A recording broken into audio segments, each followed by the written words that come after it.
Hello प्यारे विद्यार्थियों, कैसे हो आप सब? Alright, okay. तो अभी तक हमने जो +2 साइंस का फिजिक्स का जो पोर्शन कर रहे थे हम, तो उसमें हम सेकेंड यूनिट है जो हमारी करंट इलेक्ट्रिसिटी वो चली हुई थी, जिसके फर्स्ट चैप्टर में हम अलग अलग से रेजिस्टेंसेस के बारे में, रेजिस्टिविटीज के बारे में डिस्कस कर चुके हैं। तो आज हम नेक्स्ट टॉपिक करते हैं कि कलर कोडिंग है जो रेजिस्टेंसेस की, यानी कि to find out the value of resistance by using a colour coding table. तो कलर कोडिंग टेबल का यूज करके आपने एक रेजिस्टर की रेजिस्टेंस की वैल्यू कैलकुलेट करनी है। तो उसके लिए हम आगे डिस्कस करेंगे कि इसमें जो टेबल दी हुई है उसको याद कैसे करें, उसका यूज कैसे करें। ठीक है, तो उन सब चीजों का यहाँ पर डिस्कस करने वाले हैं। ठीक है, जिन बच्चों ने हमारे चैनल को अभी तक सब्सक्राइब नहीं किया है तो उनसे रिक्वेस्ट की जाती है कि वो चैनल को सब्सक्राइब कर दें, ज्यादा से ज्यादा चैनल को शेयर कर दें, ताकि दूसरे बच्चों को भी इसका फायदा मिल सके, लाभ मिल सके। ठीक है, तो देखिए नेक्स्ट करते हैं हम। यहाँ पर कलर कोडिंग टेबल मैंने बनाई हुई है, तो इस कलर कोडिंग टेबल का यूज करके हम एक रजिस्टर, कार्बन रजिस्टर है जो, उसकी रेजिस्टेंस कैसे कैलकुलेट करते हैं, ये मेथडोलॉजी पढ़ने वाले हैं। ठीक है, अब देखिए एक रजिस्टर है जो कार्बन रजिस्टर क्या होता है। कार्बन को एक सिलेंड्रिकल फॉर्म में इस तरह से ले लिया जाता है। ठीक है, और इस कार्बन के यहाँ पर आपकी क्या होती है, स्ट्रिप्स लगी होती है, कुछ कलर की स्ट्रिप्स लगी होती हैं, 3 से 4 स्ट्रिप्स इस पे आपको मिलेंगी। जो दो तीन स्ट्रिप्स है जो वो एक दूसरे के क्लोज होगी, और एक जो स्ट्रिप है वो लास्ट में आपको मिलेगी। ठीक है, इसके यहाँ पर 2 लीड्स लगी होती हैं जिनको हम लीड्स बोलते हैं।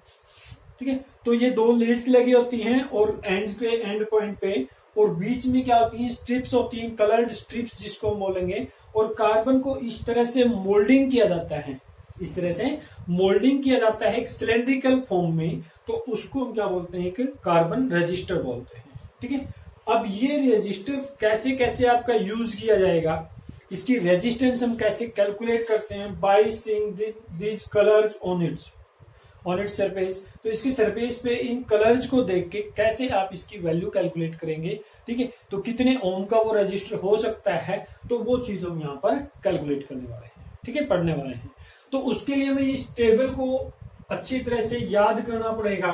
ठीक है, उसको याद करने की 2 लाइनें हैं जो मैंने नीचे लिखी हुई हैं, तो आप इन लाइनों की हेल्प से उसको याद कर सकते हैं, या अपनी तरफ से भी आप कोई कोडिंग उसकी बना सकते हैं। ठीक है, तो जैसे अगर हम यहाँ पर बात करें तो जो कलर कोडिंग है वो किस तरह से आई है, देखिए black, brown, red, orange, yellow, green, blue, violet, grey, white, ठीक है, गोल्ड और सिल्वर, तो ये कलर इसमें यूज किए जाते हैं। अब देखिए जो black, brown, red, brown, orange, yellow, green, blue, violet, grey या व्हाइट या गोल्ड या सिल्वर, इनको कैसे याद रखेंगे, तो उनको याद रखने का एक तरीका है। B Roy, Great Britain, very good wife, wearing gold silver necklace. ठीक है, तो इसमें क्या होगा, बी रॉय, बी मतलब ब्लैक, बी ब्राउन, रॉय से आर रेड, ओ से ऑरेंज, वाई से येलो बन जाएगा। ग्रेट में जी से क्या होगा आपका, यहाँ पर क्या बनेगा, ग्रीन बनेगा। बी से ब्रिटेन में बी से क्या बनेगा, ब्लू बनेगा। वेरी में वी से क्या बनेगा, वायलेट बनेगा। गुड में जी से क्या बनेगा, ग्रे बनेगा। डब्ल्यू वाइट में डब्ल्यू से क्या बनेगा, व्हाइट बनेगा। ठीक है, वीरिंग में इसका कुछ नहीं बनेगा आपका। गोल्ड से आपका गोल्ड बनेगा, जी से सिल्वर से सिल्वर, और नेकलेस का मतलब ऊपर, यानी इससे में कुछ नहीं बनेगा। ठीक है, तो हर एक जो आपका वर्ड लिखा हुआ है इसमें, उसमें से कुछ ना कुछ कलर की कोडिंग है जो वो हो रही है। ठीक है, तो ये आप याद कर सकते हैं, B Roy, Great Britain, very good wife, wearing gold silver necklace. ठीक है, तो बी रॉय जो एक ग्रेट ब्रिटेन का है, मतलब रहने वाला है, तो उसकी एक बहुत अच्छी वाइफ है जो क्या पहनी हुई है, जो आपकी सोने और चांदी का नेकलेस, यानी कि गले का हार है जो वो पहनी हुई है। ठीक है, आप इस तरह से भी कर सकते हैं याद, इस तरह से भी याद कर सकते हैं। Black brown roads of your gate becomes very good when given silver colour. Black brown से दोनों कलर आगे, फर्स्ट कलर जो आपके हैं ब्लैक ब्राउन, रोड्स में आर से आपका रेड आ जाता है, ऑफ यहां से कुछ नहीं आएगा, यूर से आपका वाई आ जाता है येलो, गेट में आपका जी आ जाता है ग्रीन। ठीक है, बिकम में आपका बी आ जाता है ब्लू, वेरी में वायलेट आ जाता है वी से, गुड में आपका ग्रे आ जाता है जी से, वैन में आपका वाइट आ जाता है डब्ल्यू से, गिवन में जी से गोल्ड और सिल्वर और उसके बाद कलर। यानी कि ब्लैक ब्राउन रोड्स हैं जो आपके गेट की, वो बहुत अच्छी लगेंगी अगर हम उनको क्या कर दें, सिल्वर कलर दे दें। ठीक है, यानी कि ब्लैक ब्राउन रोड्स को अगर हम सिल्वर कलर दे दें गेट्स की तो वो बहुत अच्छी लगेंगी। तो ये दो तरीके हैं जो सिंपल से तरीके हैं, आप इनको याद रख सकते हो। जो फेमस तरीका है वो ये है, ये बहुत पुराना तरीका है, बहुत सालों से चला आ रहा है, इसको याद करने का। ठीक है, Bibi Roy Great Britain very good wife wearing gold silver necklace. तो ये तो इनका याद करने का तरीका है, यहाँ से ट्रिक है आपकी। ठीक है, अब देखिए यहाँ पर मैंने लिखा हुआ है लेटर, यानी कि इसका जो फर्स्ट लेटर है वो लिखा हुआ है यहाँ पर कलर्स को डिनोट करने के लिए। ठीक है, उसके बाद आता है नंबर। नंबर में आपका 0 से लेके सीक्वेंस में लिखा हुआ है 9 तक, यानी कि जो आपकी डिजिट्स हैं 0 से लेके 9 तक वो लिखी हुई है। तो ये जिस कलर के सामने जो है वही आपने मेंटेन करनी है, वही आपने याद करनी है। अपना ये सीक्वेंस है ना वो याद करना है, इसलिए ये बनाया गया है। ठीक है, सीक्वेंस को याद करने के लिए ये चीज बनाई गई है, तो उसको सीक्वेंस में याद करना है। उसके बाद नेक्स्ट आता है मल्टीप्लायर। मल्टीप्लायर में क्या होगा, आपका 10 की पावर है, जो जितना भी यहाँ पर नंबर दिया गया है उसको 10 की पावर में ले लिया गया है मल्टीप्लायर के फॉर्म में। ठीक है, उसके बाद अगर आपका एक लास्ट जो स्ट्रिप होती है, 3-4 कलर तो आपको, 2-3 कलर तो आपको ऐसे मिलेंगे जो इकट्ठे होंगे, एक कलर आपको थोड़ा सा सेपरेट मिलेगा लास्ट में। तो हम राइट साइड से वो कलर देखते हैं तो वो कलर आपका क्या होगा, 2 ही कलर मिलेंगे या कोई कलर नहीं मिलेगा। 2 मिलेंगे तो गोल्ड मिलेगा या सिल्वर मिलेगा, अगर आपका कोई कलर नहीं है तो 9 कलर हम उसमें मेंशन करते हैं। ठीक है, तो गोल्ड के लिए गोल्ड कलर अगर यहाँ पर है मान लीजिए 4th स्ट्रिप का, तो इसका मतलब क्या है, टॉलरेंस है जो वो 5% रहेगी उसकी। और अगर सिल्वर कलर यहाँ पर है तो 10% रहेगी, और अगर कोई भी कलर यहाँ पे नहीं है 4th कलर तो आपकी 20% टॉलरेंस है जो बनी रहेगी इसमें। ठीक है, तो ये चीज आपकी, ये टेबल है जो आपकी यूज की जाती है to calculate the resistance of a carbon resistor. अब कैसे वो कैलकुलेट करते हैं हम, तो मैं इसमें अलग से आपको बता देता हूं। अभी मान लीजिए मैं इसी में आपका ये रखता हूं कि जो आपकी कार्बन स्ट्रिप्स है उसमें ए बी सी और डी ऐसे ले लेता हूं इसको। ठीक है, ए बी सी और डी। तो ए जो स्ट्रिप है वो फर्स्ट कलर के लिए, बी जो स्ट्रिप है वो सेकंड कलर के लिए नंबर होगी। ठीक है, जो सी स्ट्रिप है वो मल्टीप्लायर का आपको बताएगी, और जो डी स्ट्रिप है वो किसके बारे में बताएगी, टॉलरेंस के बारे में बताएगी।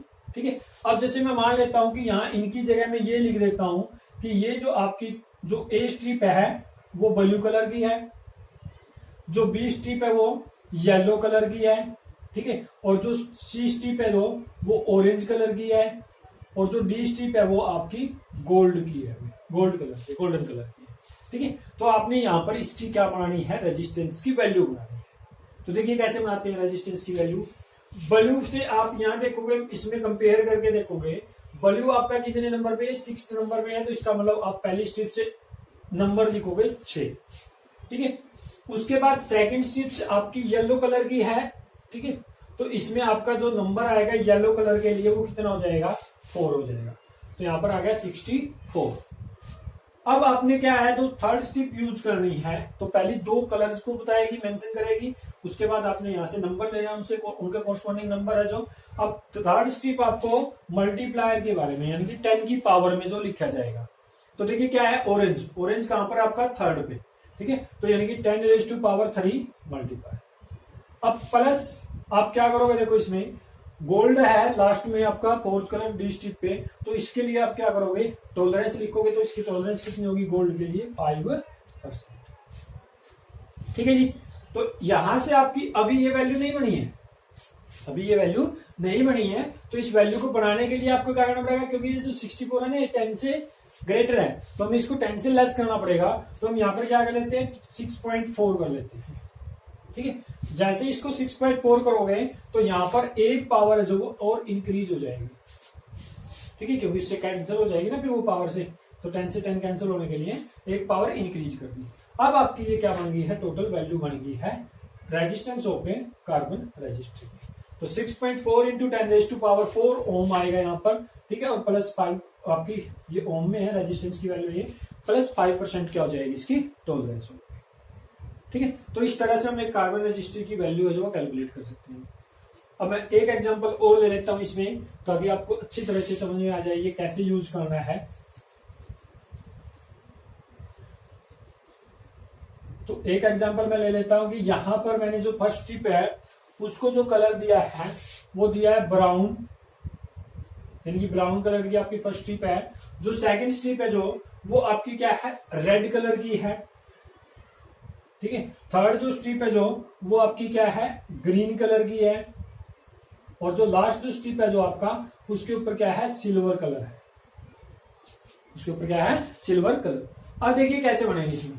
ब्राउन को कंपैरिजन कीजिए कि यहाँ पर जो ब्राउन है वो 1 पे है, तो इसका मतलब यहाँ पर 1 आ जाएगा।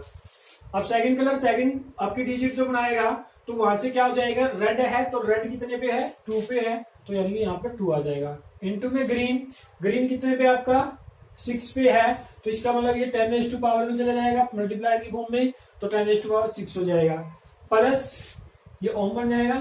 प्लस कितना है आपका सिल्वर, सिल्वर के लिए आपको पता है कि कितनी टॉलरेंस है, 10%, तो प्लस में 10% हो जाएगी।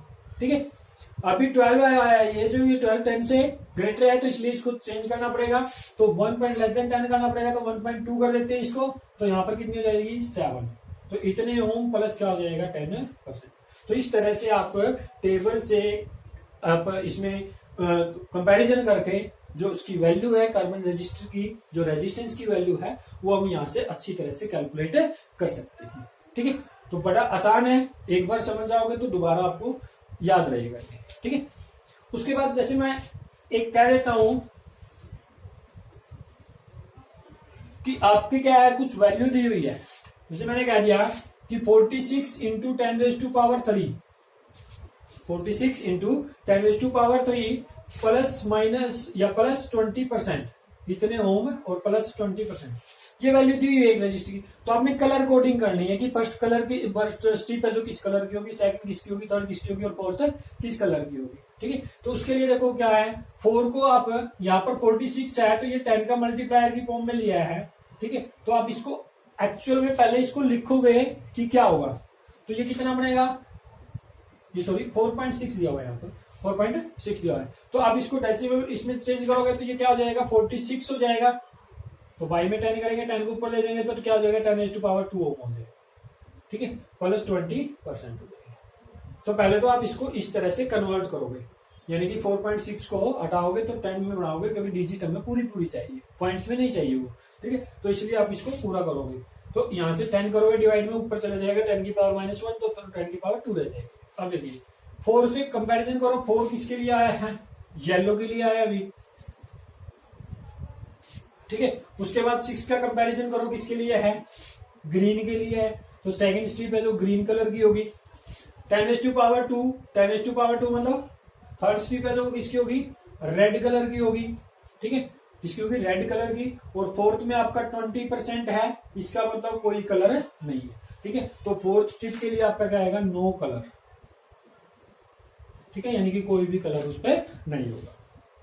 ठीक है, तो इस तरह से हम एक कार्बन रजिस्टर की जो रेजिस्टेंस की वैल्यू है वो कैलकुलेट कर सकते हैं। एक दो एग्जांपल और आप अपने आप कीजिए, तो उससे आपको बिल्कुल एग्जैक्टली पता लग जाएगा कि किस तरह से इसको सोल्व करना है। काफी इजी है और काफी इंपॉर्टेंट भी है। ठीक है, तो फाइनल एग्जाम्स में पूरे चांसेस है कि इसमें से आपसे क्वेश्चन जो वो पूछा जा सकता है कलर कोडिंग से रिलेटेड। वैसे भी आपको जनरली इंफॉर्मेशन होनी चाहिए, क्योंकि जब आप फर्दर नेक्स्ट क्लासेज में जाओगे, हायर क्लासेज में जाओगे, तो वहां पर भी ये बेसिक टॉपिक्स हैं जो वो यूज होंगे। ठीक है, अब उसके बाद हम कहते हैं कि जो हमारा सीरीज कॉम्बिनेशन और पैरेलल कॉम्बिनेशन आएगा, किसका भी, रेजिस्टेंसेज का, सीरीज कॉम्बिनेशन और पैरेलल कॉम्बिनेशन आएगा जो रेजिस्टेंसेज का, वो किस तरह से कैलकुलेट करते हैं तो उसमें आपका बताया गया है। ठीक है, देखिए ये समझ में आ गया होगा आपको अच्छे से क्लियरली। ठीक है, किसी को फिर भी समझ में नहीं आया तो वो दोबारा कमेंट बॉक्स में मैसेज कर सकता, आपका कमेंट कर सकता है इसमें। ठीक है, और या फिर आप मेरे पर्सनल नंबर पर व्हाट्सएप कर सकते हो, जिसमें आप अपनी प्रॉब्लम पूछ सकते हो। नेक्स्ट हम करते हैं कॉम्बिनेशन ऑफ रेजिस्टर्स। जैसे हमने कॉम्बिनेशन ऑफ किसका किया था, कैपेसिटर्स का किया था, उसी तरह से कॉम्बिनेशन ऑफ रेजिस्टर्स भी होता है, और वो दो तरह के कॉम्बिनेशन होते हैं रेजिस्टर्स के। ठीक है, एक तो आता है जी आपका सीरीज कॉम्बिनेशन और एक होता है पैरेलल कॉम्बिनेशन। तो हम पहले सीरीज कॉम्बिनेशन कर रहे हैं।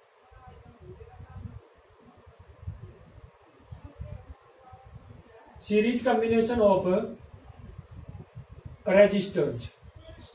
ठीक है, तो इस सीरीज कॉम्बिनेशन में हमें चीजें जो ध्यान में रखनी है, जो माइंड में रखनी है, तो वो चीजें कुछ चीजें ध्यान में रखने की जरूरत है। तो अगर आपको वो चीजें ध्यान में है तो आप बिल्कुल आसानी से इसको कैलकुलेट कर सकते हो। तो हमने क्या किया कि 3 रेजिस्टर्स ले लिए, तो उसको इस तरह से जोड़ दिया। ठीक है, किसी सर्किट के अंदर 3 रेजिस्टर्स हैं, R1 रेजिस्टेंस का, R2 रेजिस्टेंस का और R3 रेजिस्टेंस का। ठीक है, तो इनको एक सर्किट के साथ जोड़ा हुआ है। तो यहां से हमने कोई भी ईएमएफ यानी कि एक सेल के साथ इसको जोड़ दिया, कॉम्बिनेशन ऑफ सेल्स के साथ कह सकते हैं। ठीक है, तो उसको यहां से इस तरह से जोड़ दिया, तो यहाँ पर ई मतलब उसका ईएमएफ है। ठीक है, तो अब हम यहां देखेंगे कि जो सीरीज कॉम्बिनेशन है उसका मतलब क्या है। तो सीरीज कॉम्बिनेशन कब बोला जाता है, तो जब आपके क्या होते हैं सीरीज कॉम्बिनेशन में जो रजिस्टर्स के जो पॉइंट्स हैं, एक का एंड पॉइंट है जो दूसरे के स्टार्टिंग पॉइंट से जुड़ा होता है, यानी कि फर्स्ट रजिस्टर का एंड पॉइंट दूसरे के सेकंड के स्टार्टिंग पॉइंट से, इसी तरह से सेकंड का रेजिस्टेंस का आपका एंड पॉइंट है जो थर्ड के फर्स्ट पॉइंट से जुड़ा होता है। तो इसको हम कहते हैं सीरीज कॉम्बिनेशन, या जिसमें आपके ये कॉम्बिनेशन है जो उसमें फर्स्ट पॉइंट और लास्ट पॉइंट है जो वो किससे जुड़े होते हैं, आपके सोर्स से जुड़े होते हैं और बीच में आपस में जुड़े होते हैं। ठीक है, तो इसमें क्या होगा कि यहाँ पर जो है फर्स्ट एक का एंड दूसरे के एंड से फर्स्ट एंड से जुड़ा होगा, एक का जो एंड पॉइंट है वो दूसरे के फर्स्ट पॉइंट से जुड़ा होगा, दूसरे का जो एंड पॉइंट है वो थर्ड के फर्स्ट पॉइंट से जुड़ा होगा। तो इस तरह के कॉम्बिनेशन को हम क्या बोलते हैं, सीरीज कॉम्बिनेशन बोलते हैं। देखिए, इस कॉम्बिनेशन में जो आपकी वैल्यू होगी वो किसकी कांस्टेंट रहेगी, ये हमने यहाँ पर देखना है। तो सीरीज में करंट हमेशा क्या होता है, कांस्टेंट होता है। तो यहां से मान लेते हैं आई करंट फ्लो कर रहा है, तो यहाँ पर आई करंट है जो आपको मिलेगा। ठीक है, तो सीरीज कॉम्बिनेशन में, रेजिस्टेंस के सीरीज कॉम्बिनेशन में इंडिविजुअल जो रजिस्टर है उसके अक्रॉस जो करंट आएगा वो क्या होगा, कांस्टेंट होगा। ठीक है, यहाँ पर भी I1 आएगा, यहाँ पर भी आई आएगा, यहाँ पर भी आई, यहाँ पर भी तीनों में से आई पास आउट होगा। लेकिन इनके बीच में जो पोटेंशियल है, ठीक है, जो पोटेंशियल डिफरेंस है वो अलग हो जाएगा। R1 के बीच में मान लेते हैं V1, R2 के बीच में V2 और R3 के बीच में क्या हो जाता है V3। और टोटल सर्किट के अक्रॉस जो पोटेंशियल आएगा उसको क्या मान लेते हैं, V मान लेते हैं। इसका मतलब क्या हुआ कि जो V है वो किसके बराबर होगा, V1 प्लस V2 प्लस में V3 के बराबर होगा, V1 प्लस V2 प्लस में V3 के बराबर। ठीक है, अब हम इसको सोल्व करते हैं। तो हमने वेरिएबल देखा, यहाँ पर वेरिएबल क्या है, पोटेंशियल है। ठीक है, पोटेंशियल डिफरेंस और रेजिस्टेंस तो है ही वेरिएबल, लेकिन जो आपके कांस्टेंट टर्म है जो इसमें वो क्या है, इलेक्ट्रिक करंट। ठीक है, तो अगर हम मान लेते हैं कि टोटल सर्किट की जो टोटल रेजिस्टेंस है, इफेक्टिव रेजिस्टेंस है जो वो RS है। ठीक है, वो कितनी है, RS। अब ओम्स लॉ के अकॉर्डिंग हमें पता है कि V इज इक्वल टू क्या होता है, IR होता है। तो potential, total potential V is equal to क्या हो जाएगा, I कांस्टेंट और RS क्या हो जाएगी, इसकी टोटल रेजिस्टेंस हो जाएगी। ठीक है, अब यहाँ पर ऐसे ही आपने V1 निकाल लेना है, तो V1 is equal to IR1 हो जाएगा, V2 is equal to IR2 हो जाएगा, V3 is equal to IR3 हो जाएगा। अब इनको क्या करो, जोड़ दो तीनों को, तो I कॉमन आ जाएगा, अंदर क्या रह जाएगा, R1 plus R2 plus R3। ठीक है, तो V1 plus V2 is equal to क्या आया, V, और V इज इक्वल टू क्या आया जी, IRS। तो I इंटू में R1 प्लस R2 प्लस में R3। ठीक है, तो I से I कैंसिल हो गया, तो this implies that RS is equal to R1 plus R2 plus में R3। ठीक है, तो इस तरह से जो आपकी सीरीज के अंदर टोटल रेजिस्टेंस, इफेक्टिव रेजिस्टेंस आएगी, रिजल्टेंट रेजिस्टेंस आएगी, वो क्या होगी, वो सम होगी individual resistances of each resistor. ठीक है, हर एक रेजिस्टर की इंडिविजुअल जो रेजिस्टेंस है उन सब का सम टोटल रेजिस्टेंस की क्या हो जाएगा, सम के बराबर हो जाएगा, किसमें, सीरीज कॉम्बिनेशन में। अब देखिए यहाँ पर टोटल रेजिस्टेंस जोड़ रही है आपस में, सीधा डायरेक्ट जोड़ रहे हैं हम इसको। ठीक है, अलजेब्रिक सम ले रहे हैं इसका, तो इसका मतलब क्या हुआ कि जो टोटल रेजिस्टेंस है वो क्या करेगी, इंक्रीज करेगी किसी भी सर्किट में। तो अगर किसी भी सर्किट की टोटल रेजिस्टेंस इंक्रीज करनी है तो उसके उसके जो रेजिस्टर्स हम उसमें यूज करेंगे उनको किस में जोड़ देते हैं, सीरीज कॉम्बिनेशन में ज्वाइन कर देते हैं, जोड़ देते हैं। ठीक है, यहां से हम ये भी देखेंगे कि जो टोटल रेजिस्टेंस है वो इंडिविजुअल रेजिस्टेंस चाहे वो R1 है, चाहे R2 है, चाहे R3 है, इन तीनों से क्या होगी, बड़ी होगी। ठीक है, इन तीनों से क्या होगी, बड़ी होगी। ये तो हमें डायरेक्ट वैसे भी पता लग रहा है कि इनको जोड़ रहे हैं तो उन तीनों से वो क्या होगी, बड़ी होगी। इंडिविजुअल रेजिस्टेंस से वो क्या होगी, ग्रेटर। Total resistance RS। ठीक है, तो यहाँ पर जितनी जो भी बड़ी से बड़ी रेजिस्टेंस है उससे भी ज्यादा बड़ी आपकी टोटल रेजिस्टेंस आएगी, क्योंकि उनका सम हो रही है तो उसमें ज्यादा वैल्यू आएगी। ठीक है। उसके बाद नेक्स्ट आता है जी आपका कि जो पैरेलल कॉम्बिनेशन है रेजिस्टेंसेस का, तो वो किस तरह से आपका सोल्व आउट करते हैं। तो उसमें टोटल रेजिस्टेंस कैसे कैलकुलेट की जाएगी। पैरेलल कॉम्बिनेशन किसको बोलते हैं, जिसमें आपके रजिस्टर है जो उसका जो सभी रजिस्टर है उनका एक पॉइंट है जो, और जो दूसरा पॉइंट है वो आपका पोटेंशियल डिफरेंस जो पॉइंट आपके दूसरे अनदर पॉइंट से क्या होते हैं, अटैच होते हैं। इसका मतलब जैसे मान लेते हैं कि 3 रजिस्टर्स है हमारे पास, जिसकी रेजिस्टेंस R1 R2 और क्या है R3, ठीक है। तो वो इस तरह से कंबाइन है कि जो उनका वन एंड जो फर्स्ट पॉइंट है दोनों तीनों का, तो वो एक पॉइंट से जुड़ा हुआ है, एक एंड से जुड़ा हुआ है, और जो अनदर एंड है जो अनदर पॉइंट से वो क्या होते हैं, जुड़े होते हैं, ठीक है, अनदर पॉइंट से जुड़े होते हैं। इसको हमने क्या किया, एक वोल्टेज सोर्स के साथ या ईएमएफ सोर्स के साथ क्या किया, ज्वाइन कर दिया, ठीक है। तो यहाँ पर ये मान लेते हैं इसका पोटेंशियल डिफरेंस यहाँ पर ईएमएफ जो प्रोड्यूस आप दे रही है, ठीक है। तो इस सर्किट के अंदर हमें ये ध्यान रखना है कि यहां पर करंट क्या होगा, वेरी करेगा, लेकिन जो पोटेंशियल है इस रेजिस्टेंस के अक्रॉस वो क्या रहेगा, कांस्टेंट रहेगा, ठीक है। तो यहाँ पर आई करंट मान लेते हैं फ्लो करता है, तो ये करंट डिवाइड हो जाता है यहाँ I1 I2 I3। तो इसी तरह से यहाँ पर भी I1 I2 I3, ठीक है। इस तरह से ये करंट क्या होता है, डिवाइड हो जाता है, और यहाँ आने के बाद क्या हो जाएगा I। तो इसका मतलब I इज इक्वल टू क्या होगा, I1 plus I2 plus I3। तो ये करंट आपका इस तरह से वेरी करेगा। और जो पोटेंशियल है across the all the resistances, यानी कि इंडिविजुअल रेजिस्टेंस के बीच में क्या होगा, V होगा, जो एक कांस्टेंट होगा यहाँ पर, ठीक है। तो अगर हम क्या मान लें, पैरेलल कॉम्बिनेशन की आरपी टोटल रेजिस्टेंस मान लेते हैं, आरपी पैरेलल कॉम्बिनेशन की टोटल रेजिस्टेंस है, ठीक है। तो आपको अकॉर्डिंग टू ओम्स लॉ आपको पता है कि V is equal to I R, तो यहां से I इज इक्वल टू क्या हो जाएगा, V बाई आर, ठीक है। तो टोटल I, अगर आरपी आपकी टोटल रेजिस्टेंस है पैरेलल कॉम्बिनेशन में, तो I इज इक्वल टू क्या हो जाएगा, V बाई में आर पी हो जाएगा, ठीक है। तो इसी तरह से आप टोटल के लिए I1 निकाल लो पहले, तो क्या हो जाएगा, V बाई में R1V, ठीक है। I2 is equal to V by में R2, और I3 is equal to V by में R3। इनको सबको जोड़ दो, तो I1 plus I2 plus I3 that is equal to I आएगा, ठीक है। I की वैल्यू क्या आई, V बाई RP आई, ठीक है, इज इक्वल टू क्या होगा, देखो इसमें से V कॉमन आ जाएगा V, तो अंदर क्या रह जाएगा, 1 by R1 plus 1 by R2 plus 1 by R3, ठीक है। तो यहां से V कैंसिल हो जाएगा, 1 by RP is equal to 1 by R1 plus 1 by R2 plus 1 by R3। तो ये आपका पास क्या आ जाएगा, टोटल रिजल्टेंट आ जाएगा। इसका मतलब क्या हुआ, the reciprocal of the reciprocal of resistance of a parallel combination, total resistance, the reciprocal of total resistance of a parallel combination will be equal to sum of reciprocals of each resistance, sum of reciprocals of each resistance, ठीक है। तो वो क्या आ जाएगी आपकी total resistance, इस तरह से कैलकुलेट कर लेंगे पैरेलल कॉम्बिनेशन, ठीक है। अब यहां पर अगर हम टोटल रेजिस्टेंस की बात करते हैं, तो वो आपकी क्या आती है, लेस आती है, ठीक है। इंडिविजुअल जो आपकी रेजिस्टेंसेज हैं उनसे भी क्या आएगी, लेस आएगी, उनसे भी क्या आएगी, लेस आएगी। ये 10th क्लास में भी आप पढ़ चुके हैं, ठीक है। जो आपकी टोटल रेजिस्टेंस है, इफेक्टिव रेजिस्टेंस है, वो इंडिविजुअल रेजिस्टेंसेज से क्या आएगी, कम आएगी। तो अगर हमें किसी सर्किट के अंदर रेजिस्टेंस को अगर आपने किसी सर्किट के अंदर रेजिस्टेंस को क्या करवाना है, डिक्रीज करवाना है, तो उसके अंदर जितने भी रजिस्टर्स यूज हो रही है उनको क्या कीजिए, पैरेलल कॉम्बिनेशन में ज्वाइन कर दीजिए। तो रेजिस्टेंस है जो सर्किट की, ओवरऑल सर्किट की, वो क्या हो जाएगी, डिक्रीज हो जाएगी, ठीक है।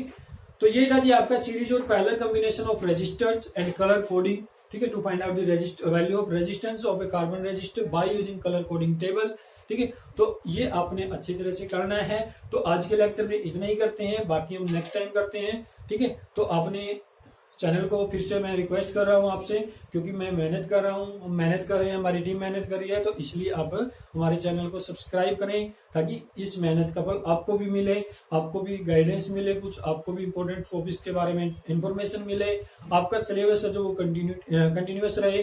ठीक है, आपको बाद में प्रॉब्लम ना हो, क्योंकि सिलेबस का फिर इकट्ठा होना एक बर्डन का काम करता है, जिसमें आप पजल हो जाते हैं कि मैं ये करूं या ना करूं, इसको छोड़ूं कि करूं। ठीक है, तो उसमें आपका टाइम भी वेस्ट होता है और आप पजल भी होते हो, तो आप अपसेट रहते हो। ठीक है, आपका माइंड है जो वो आपका पजल हो जाता है कि क्या करना चाहिए।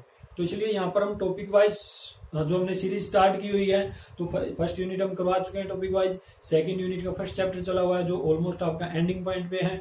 ठीक है, तो आपका इसी तरह से चलता रहेगा जब तक आपकी रेगुलर क्लासेस नहीं लगती। रेगुलर क्लासेस के बाद भी आपको इंपॉर्टेंट टॉपिक्स की वीडियोज हैं जो आपके फाइनल एग्जाम्स के अंदर आ सकते हैं, तो उनकी वीडियोज आपको अच्छी तरह से मिलती रहेंगी।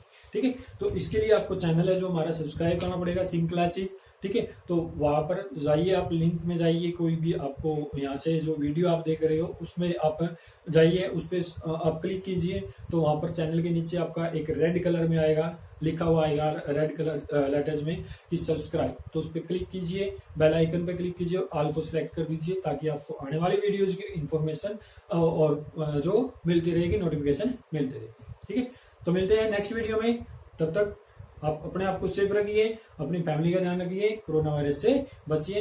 Have a nice day.